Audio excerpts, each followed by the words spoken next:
Their codes were broken. Our trap was set. I stood on the flight deck of the USS Enterprise that morning of June 4, 1942, watching our dauntless dive bombers warming up for launch, their engines roaring like angry lions preparing to strike. The Pacific Ocean stretched endlessly before us, painted gold by the rising sun, deceptively peaceful for what was about to become the graveyard of the Imperial Japanese Navy's proudest carriers. Somewhere out there, 200 m northwest of Midway Island, Admiral Chuichi Nagumo's 4 carriers, Akagi, Kaga, Soryu, and Hyu, the same ships that had devastated Pearl Harbor just 6 months earlier, were steaming confidently toward their target, their decks loaded with aircraft, their crews preparing for what they believed would be another easy victory. What they didn't know was that we had been reading their messages for weeks, knew exactly where they would be, and were about to spring the most devastating ambush in naval history. My name was Norman Jack Dusty Cly, Lieutenant Junior grade, and I was a dive bomber pilot with Scouting Squadron 6 aboard the Enterprise. Born in Coffeyville, Kansas in 1916, I had graduated from the Naval Academy in 1938. I had earned my wings in April 1941 and had been flying combat missions since the Marshall Islands raids. By June 1942, I thought I understood carrier warfare, but nothing had prepared me for what we were about to witness. The complete destruction of Japan's carrier force in minutes that would change the entire course of the Pacific War. The ready room aboard Enterprise was thick with cigarette smoke. At 400 hours on June 4th, Lieutenant Commander Clarence Wade McCluskey Jr., our Air Group commander, stood at the front with his pointer. McCluskey was a 1926 Naval Academy graduate who had taken command of the Air Group just 2 months earlier. "Gentlemen," McCluskey began, "the Japanese carrier force has been located approximately 200 meters northwest of Midway." He tapped the map. 4 carriers, Akagi, Admiral Nagumo's flagship Kaga, Soryu, and Hiryu, accompanied by 2 battleships, 2 heavy cruisers, and 11 destroyers. These weren't just any carriers. These were the heart of the Kitobai, the mobile strike force. Akagi and Kaga were Pearl Harbor veterans, massive ships that could launch over 60 aircraft each.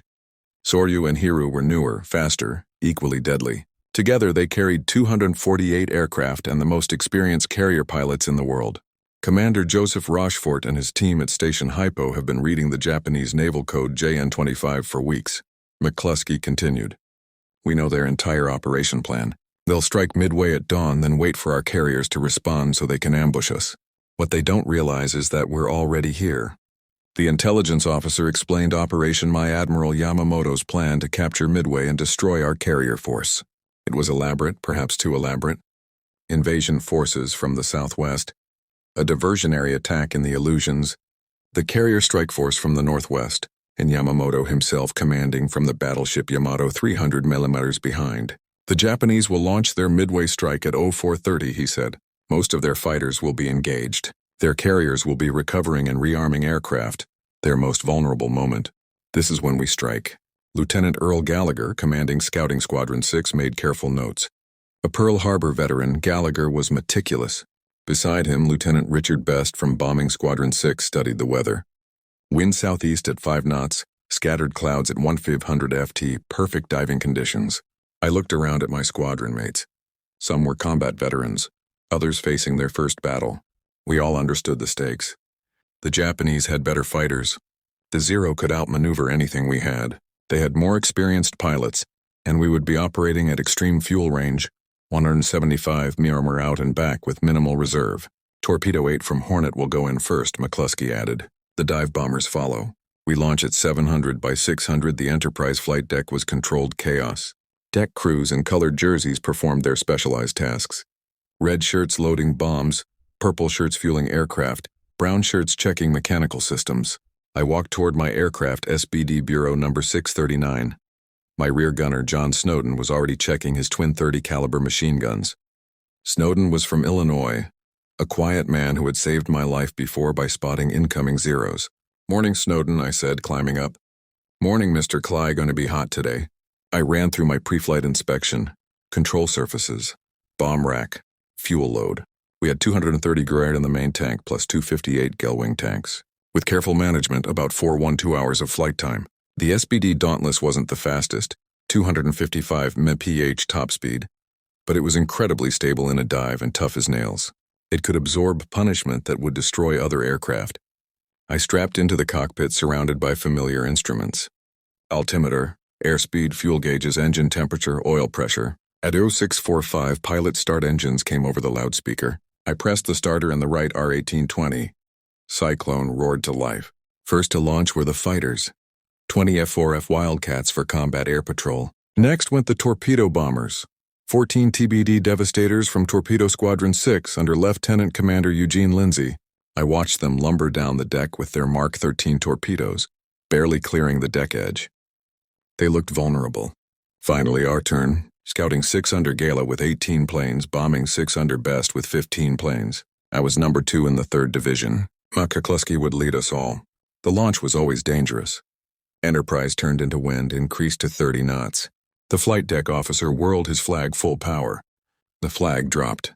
I released brakes and surged forward. The island flashed by. Deck edge approached. At 65 knots, I eased back and felt the wheels leave. For a moment, the heavily loaded bomber hung. Then the wings bit air and we climbed. "Good takeoff, Mr. Clias," Snowden said. "Thanks. Keep your eyes peeled." It took an hour for the strike force to form up. By 0806, we had 33 dive bombers from Enterprise climbing to 19,000 FT. The planned rendezvous with Hornets Group never happened. McCluskey decided to proceed alone rather than waste fuel. We flew northwest at 19,000 FT in radio silence. I constantly checked instruments and bomb sight. At this altitude, I would have perhaps 10 seconds to line up and release. No second chance. At 0920, we reached the intercept point. Nothing. Empty ocean. My fuel gauge showed over half consumed. Quick calculation. Maybe 30 minutes to find them before turning back or ditching. Radio silence was oppressive. Everyone doing the same calculations. Then at 0955, McCluskey waggled his wings. Looking down, I saw a white wake. A lone destroyer racing northeast. McCluskey turned to follow, betting it was heading toward the main fleet. For 20 agonizing minutes, we followed that wake, fuel dropping toward empty. Then at 10:20, we saw them. The Japanese fleet appeared below like toys on blue carpet. 4 carriers in 2 groups surrounded by escorts. Aircraft on decks, white wakes showing maneuvering. Incredibly, no Zero fighters at our altitude. All down low, finishing off torpedo squadrons. "This is McCluskey, scouting 6. Take the left carrier. Bombing 6 the right." But in confusion, both squadrons began diving on Kaga. I pushed forward and nosed into my dive. Acceleration was brutal, pressing me back. The altimeter unwound. 18,000, 15,000, 12,000 FT. The carrier grew in my bomb sight. I could see aircraft on deck, crew running, anti-aircraft guns swiveling. Black flak puffs burst around us, but I held steady. At 10,000 FT, I saw individual planes on KGA's deck being refueled and rearmed, hoses snaking, bombs on carts. Perfect timing, their most vulnerable moment. Gallagher released first. His bomb struck near Kaz Island. Fire erupted. Bodies blown into air. At 2,500 FT, I pressed release and pulled back hard. 9Gs crushed me into my seat, vision tunneling. The Dauntless groaned, wings flexing, then leveling out just above water, racing away. "Direct hit," Snowden shouted. "Forward elevator." Banking left, I saw my bomb had struck perfectly. Kerr's forward deck erupted in flames. Gallagher hit aft, others striking home.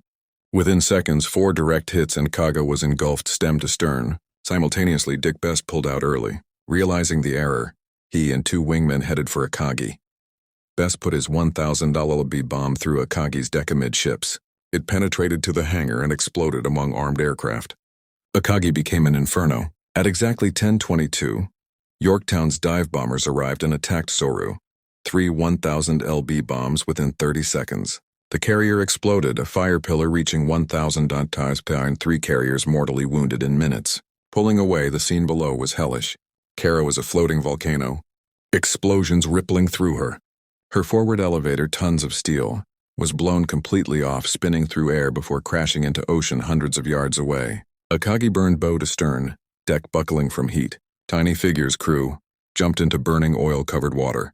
Soryu listed heavily, hull ripped by explosions. She rolled over, hull glistening before slipping beneath waves. 20 minutes from operational to submarine tomb. Over 700 men down with her. But we missed Hiryu operating 10 men north, hidden by rain squall. She was launching counterstrikes against our carriers. Zero's 3-hour high. Snowden's guns chattered as 2 fighters dove on us. I pushed forward using our superior diving speed. Tracers whipped past. Snowden's guns went silent. Snowden, you okay? Hit, but okay. Got one. A zero-trailed smoke spinning ocean wood, but more coming. I stayed low, jinking constantly. Fuel gauge bouncing empty. The flight back was a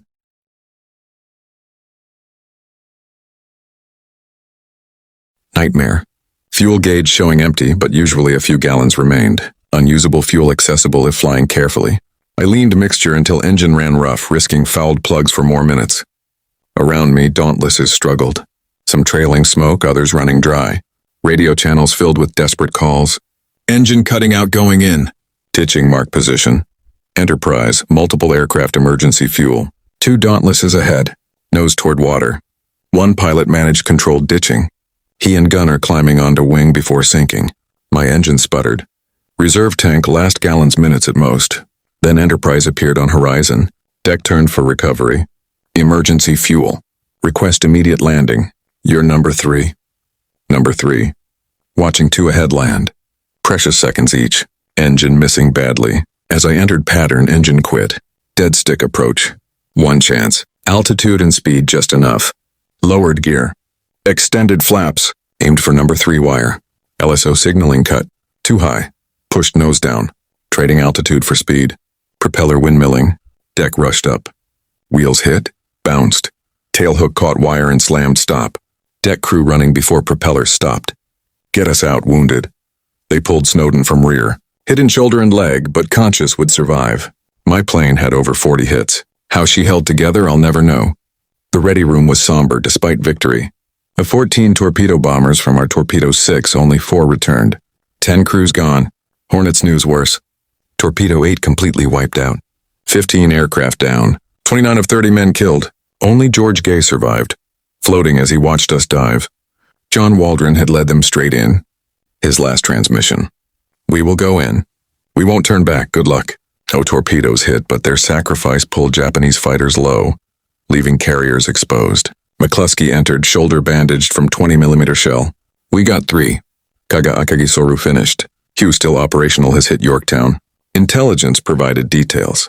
Yorktown hit by 3 bombs at noon. 2 torpedoes at 14:30, listing badly, abandoned. But her sacrifice bought time to locate Hiryu. Japanese casualties approximately 2,500 so far. The officer said each carrier had 1,200 to 1,500 crew plus airmen. Few rescued. Each number a human being, someone's son, husband, father, died in fire and water thousands of miles from home for Empire's ambition. That afternoon we launched again. 24 dive bombers found Hiryu at 1,700. Put 4 bombs into her. She burned through night before scuttling. The Kido-bai ceased to exist. In following days, pursuing retreating Japanese, we sank cruiser Makuma. The strategic implications became clear. Japan lost 4 fleet carriers that took years to build, couldn't be quickly replaced. More importantly, over 3,000 trained sailors and airmen, including 100+ veteran pilots with years of experience, understanding carrier operations in ways that couldn't be taught. Irreplaceable. The Japanese Navy never recovered. Started war with 6 large carriers, now had 2. Would build new ones but never again have trained pilots to make them effective. Institutional knowledge of best carrier divisions died that June 4th. For Americans, Midway proved intelligence could overcome numerical disadvantage. Rashfor's code rears gave us enemy's plan, allowing maximum advantage positioning. Without that, we'd have been reacting, arriving late, fighting their terms. Battle revealed critical Japanese weaknesses. Yamamoto's plan too complex. Forces scattered thousands of miles, unable to support each other. Radio silence prevented coordination when plan failed. They underestimated American capabilities, believing we'd react predictably. Nagumo faced impossible decisions. When scouts reported American ships at 7:28, he was rearming for second Midway strike. Launch immediately or wait to properly arm. His hesitation, crucial 30 minutes, proved fatal. By launch, we were already diving. That night, Enterprise steaming southwest, I stood on deck under stars. Same stars over Pearl Harbor 6 months earlier. Same witnessing 4 carriers' death that day. Adrenaline gone, only exhaustion and emptiness remained. I thought about torpedo crews flying to certain death. Waldron's men knew their TBD devastators were obsolete death traps against Zeros. But they went, holding course while being shot to pieces.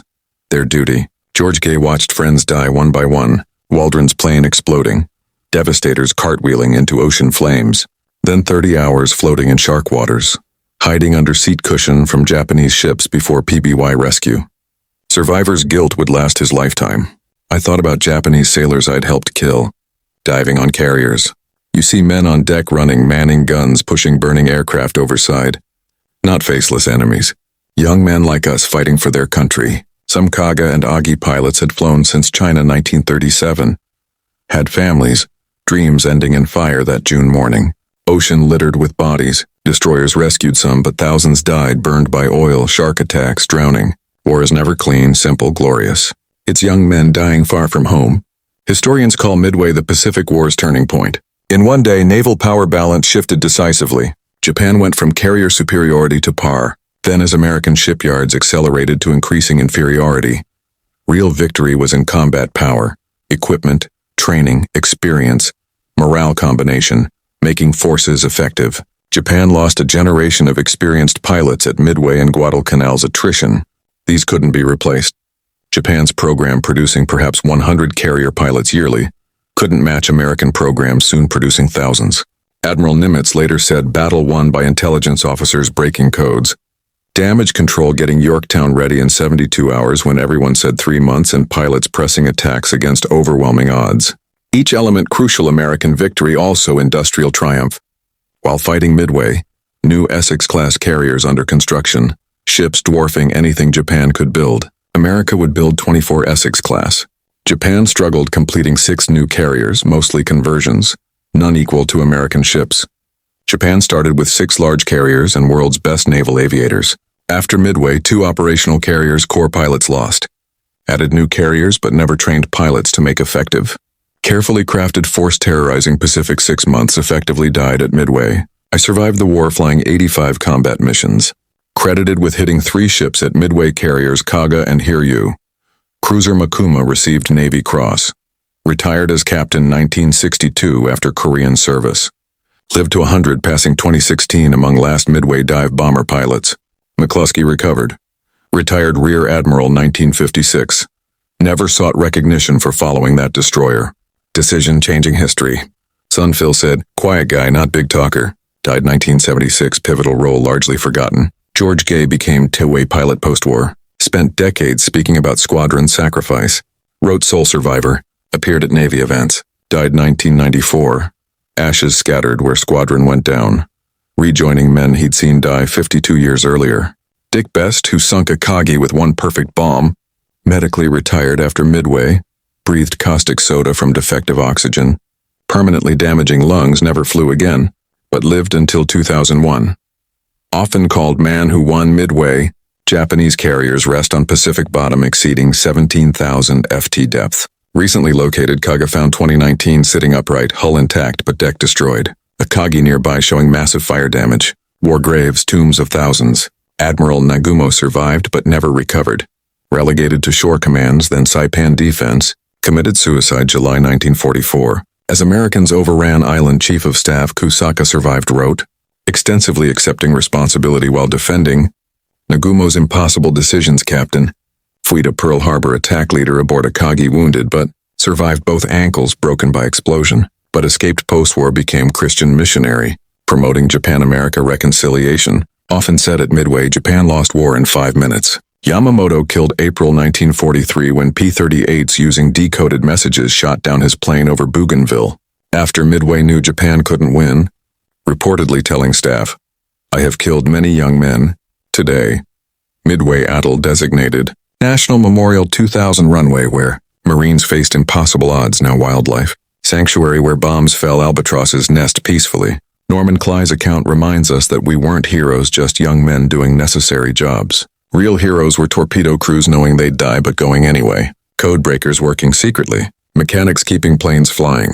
Damage control saving ships, corpsmen saving lives impossibly. Midway proved wars aren't won by best equipment or most experienced warriors, won by those who adapt, seize opportunities, sustain losses, and continue. Japanese had better pilots, planes, experience, but we had broken codes, radar, damage control. They lacked industrial might, replacing losses tenfold. Most importantly, leaders understanding calculated risks necessary. Nimitz risked entire carrier force on potentially wrong intelligence. McCluskey risked fuel exhaustion finding Japanese. Best risked everything. Attacking different carrier with 2 wingmen, Waldron led squadron to death knowing mission required it.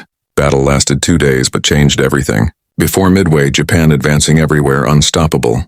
After never won another offensive battle, war continued 3 terrible years costing hundreds of thousands more lives. But outcome decided those June 4th minutes when dive bombers caught Japan's carriers with armed aircraft on deck. Consider alternate histories. If McCluskey turned back at empty intercept point. If Japanese launched 30 minutes earlier. If torpedoes worked and Torpedo 8 sunk carriers.